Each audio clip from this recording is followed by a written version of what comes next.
অনেক দিন ধরে শুটকির বড়া খাওয়া হচ্ছিল না, তো ভাবলাম যে শুটকির বড়া খাবো, যেহেতু শুটকির বড়া আমার খুব ভালো লাগে। তো যেহেতু আমি পরের দিন ইউনিভার্সিটিতে চলে যাবো নোয়াখালীতে, তো আম্মুকে বললাম যে আমি শুটকির বড়া খাবো। তো যেই কথা সেই কাজ, সকালে ঘুম থেকে উঠেই দেখি যে আম্মু শুটকির বড়া বানানো শুরু করে দিয়েছে।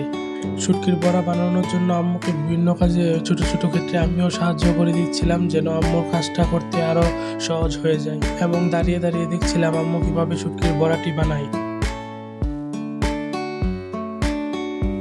তো আম্মু সবগুলো আইটেমকে পেস্ট করার পর একসাথে মিক্স করে নিচ্ছিল, যেন সেটি কচু পাতার উপর রাখতে পারে। কচু পাতার উপর শুটকির পেস্টগুলো রাখার পর আম্মু সেগুলোকে ভালোভাবে মুড়িয়ে নিচ্ছিল, যেন সেগুলো তেলে ভাজতে পারে। সবগুলো শুটকির পেস্ট পাতায় মোড়ানোর পর আম্মু সবগুলোকে একসাথে রাখে এবং পুরোপুরি প্রস্তুত করে ফেলে তেলে ভাজার জন্য।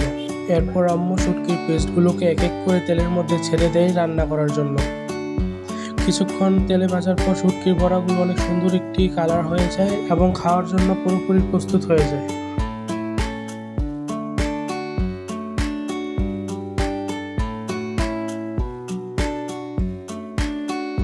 যেহেতু শুটকির বড়া আমার খুব পছন্দ, তাই বেশি দেরি না করে আমিও খাওয়া শুরু করে দিলাম এবং এর টেস্ট খুবই মজাদার ছিল।